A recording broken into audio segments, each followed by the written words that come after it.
Bilisan mo na maghugas ng pinggan. Baka may tumulong pa sa'yo. Ibang nilalang. Story.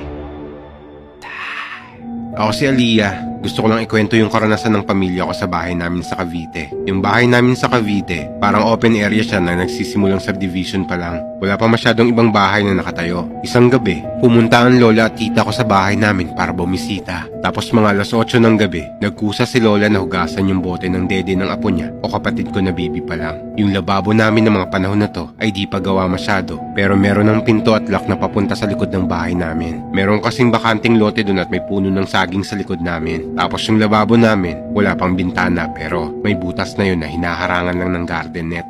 Kaya medyo tanaw mo yung labas ng likod ng bahay namin habang naguhugas ka. Habang naguhugas si Lola at ako naman ay naglalaro sa sala kasi may natuklasan akong laro na ang tawag ay Lord of the Seas Odyssey. Ang saya ng laro na to kasi puro to labanan, digmaan, hahanapin mo yung mga nawawalang mga nawasak na barko at mga nawawalang kayamanan. Subukan nyo ring laruin to, baka magustuhan nyo at baka kayo na ang isa sa tawaging Panginoon ng Lost Island at kayo na rin ang makatalo sa mga malulupit na pirata. Madadownload nyo lang ang laro na to sa link sa bio ni Kuya Jess. Pero habang nag-i-enjoy ako na naglalaro, nagulat kami sa biglang pagsigaw ng lola namin sa kusina. Akala namin nung una nagbibiro lang siya o niloloko niya lang kami. Nung tinanong namin siya kung bakit, ang sabi niya, grabe raw yung likod ng bahay namin. Nung nagtapon raw siya doon ng mga mumu ng hinugasang plato, bigla raw may humawak sa tuhod niya ng isang kamay na hinihimas raw siya noon. At napakalamig daw ng kamay noon at mahahaba ang kuko. Nung pagsigaw niya raw, agad siyang pumasok sa pinto at sinarado niya raw yun. Tapos sinilip niya raw yun kung may tao ba. Pero wala raw siyang nakikitang tao sa likod ng bahay namin. Sinubukan naming tignan lahat yun pero wala naman kaming nakitang tao doon. Kaya naisip namin na baka nagkamali lang si Lola sa naramdaman niya.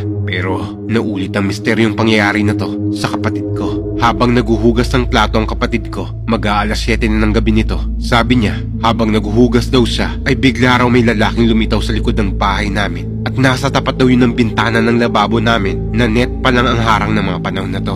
Hindi raw niya maaninag yung mukha nun. Dahil nadidiliman din daw yung mukha nun ng anino ng dahon ng puno ng saging na nakatayo sa likod ng bahay namin. Bigla raw siyang tinanong nito at ang lalim raw ng boses. Alam mo ba kung saan yung daan papuntang Amaya, Breeze?